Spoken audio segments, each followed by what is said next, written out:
Wow.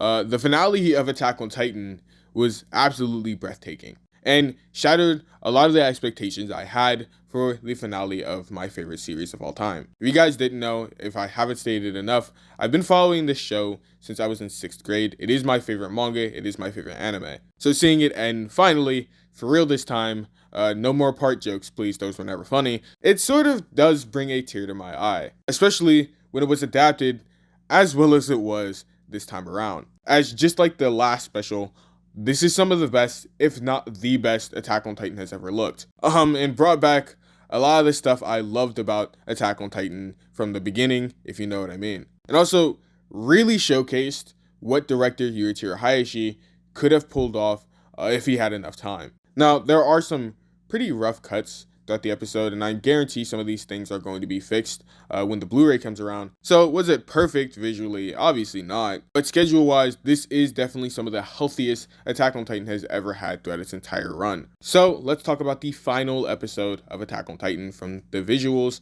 direction, and yes, I will talk about the ending. So make sure to like and subscribe, and let's get into it. Now, obviously, with every other iteration of the final season, this is directed by Yuichiro Hayashi. You know, the man that has the iconic bags under his eyes from Mappa Studios. Yuichiro Hayashi has been the director of Attack on Titan since the final season started. He's one of the most talented directors in the entire industry. And just like the first special, when you give him enough time, he can really cook. And I'm gonna get it right out the way. This special looked absolutely stunning. It didn't look perfect. There are some lackluster cuts in here, some weak drawings, but given the absolute magnitude of what they needed to adapt and the overall scale, I'd say we got more than what we could have asked for, especially since now anime watchers can really understand why this fight is so complicated to pull off. Now, obviously, this final episode contained a lot of action. Pretty much the first 50 minutes contains a lot of action, which is something Yuichiro Hayashi states the limiter was removed for. And we can very clearly see that. The action in this final episode was incredibly dynamic, as it's clear that Yuichiro Hayashi was using Eren's back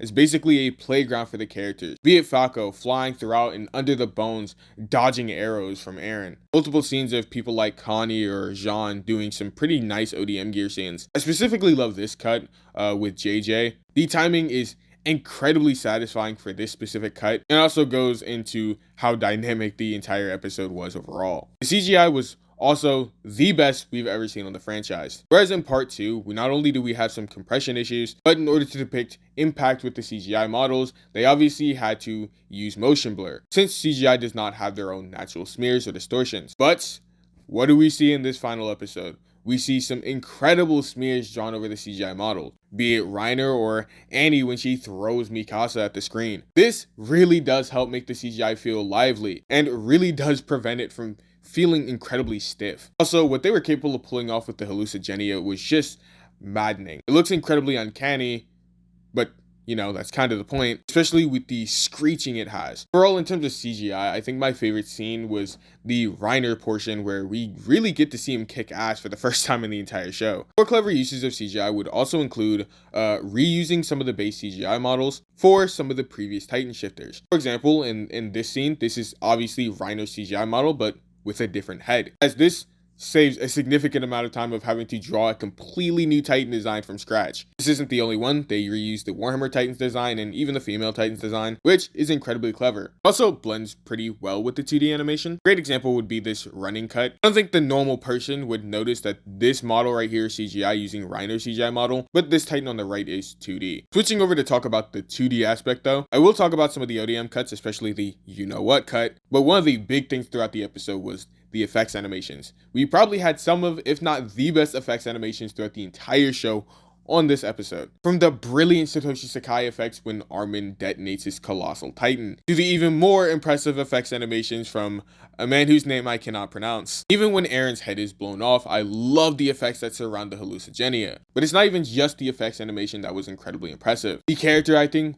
was also some of the best we've ever seen. This is the best bit of character acting we've seen since, I think, Grisha's meltdown. It was actually really good. This was definitely one of the things I wanted to see the most, as Armin was incredibly hard on himself on the manga, and I wanted to see how they translate this into the anime. And safe to say, I was not disappointed by this scene. And when it comes to the final ODM cut, my favorite animator, Arafumi Mai, came back for one last time. delivering the last ODM scene on the entire series. Definitely poetic, since he was the one who pioneered ODM gear animations. Pretty much every animator who did ODM gear scenes were basically learning from Arifumi Amai's footsteps, with the most blatant example, especially throughout season 4, being Kyukawa, having some clear Arifumi Amai inspirations. And if you've heard me on TikTok before state this, I do think this is the best singular cut in the entire show. Not only is it the longest continuous cut in the entire show, the amount of elements he's manipulating on the screen at once is absolutely maddening. Multiple different layers of effects going on. Also, just the quality of his drawings and the incredible perspectives. Like, love the foreshortening on Levi's leg here. And obviously his scenes are incredibly smooth. They've always been.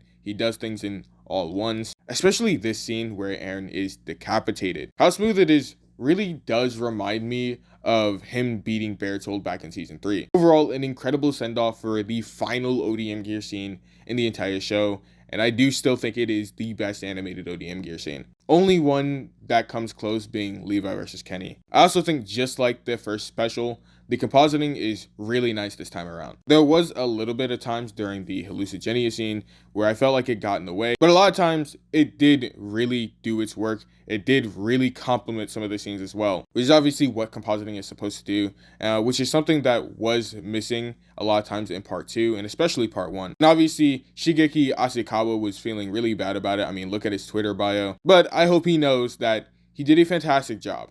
He really did. He made both the specials look really good. And just overall directions and visual storytelling, it is still some of the best we've seen throughout the series. And obviously the very clear example is what we saw with chapter 134's adaptation. I love how everything goes black and white except the mother and her baby. If you didn't know, this was the mother Eren looks at, or soon to be mother Eren looks at, in chapter 131 when he asked what his own mother would think. She was obviously pregnant in the flashback, but obviously not now. So yeah, Isayama has a really good way of making things tie back into each other. Also, can we talk about how this 137 sequence was absolutely gorgeous when Zeke is going over the start of life? It's just so beautiful. But out of everything we can talk about, I do want to talk about the ending of the show. Now, overall, I did like the manga ending originally. However, I hated some of the dialogue in the manga. There was some really bad dialogue in the manga, especially the one where Armin thanks Eren for becoming a mass murderer for his sake. If you think that was a meme, that was never a meme. That was actually a real line. And I also hated how passive Armin was, even after hearing how Eren murdered 80% of the population. In the manga, he hears it, and this is all that's talked about it. This is this one page. This is all that's talked about it. Stuff like this made me really turned off on certain parts of the ending, even though I felt like the idea of the ending was strong. It just had poor execution. Anime, I liked it a lot better at conveying the ideas that Isayama wanted for the story. So if they completely removed that line that I absolutely loathed. The other thing is, instead of Armin just being incredibly passive when he hears that 80% of the population is gonna die, he's angry, he's combative, he screams and yells at Eren, he pulls on Eren, he cries, which is something I felt like was missing so much from the original source material. I also love this change from the manga to the anime. Manga, when Eren describes that he unalives 80%, switches over to a landscape that is left by footprints. The anime, it's obviously different, as the ocean is tainted by the blood of everybody destroyed in the rumbling, which I love that. I really do. Especially since the ocean had always been a core component of Attack on Titan since season 1. Now, one of the things I can assure people would not like is how they basically spoon feed Eren's character to the audience. A lot of people would definitely not like the tell don't show method of Attack on Titan, but a lot of people misinterpreted his character from the source, so I can see why they had to kind of spoon feed the narrative and basically saying that Eren was a slave to freedom the whole time in the story. Aside of that, while it did have its problems, I still liked the ending. I think obviously the directing of the anime version, showing where everybody ends up after the rumbling, the gorgeous visuals, the gorgeous music at the end really tied it up in a nice little bow. Overall, I loved it. I love Attack on Titan. It is my favorite anime. It is my favorite manga, and I think it had a pretty good conclusion. I think it had a strong, beautiful, well-directed, well-sounding conclusion. I appreciate Tetsuro Araki and his team for bringing this anime to life. I obviously appreciate Yuichiro Hayashi's team for finishing it off, even when this anime was pretty much forced upon them. That being said, that's all for me today about Attack on Titan's finale. Let me know what you guys think about it. I'm Debunked by Aaron, and I'm signing out.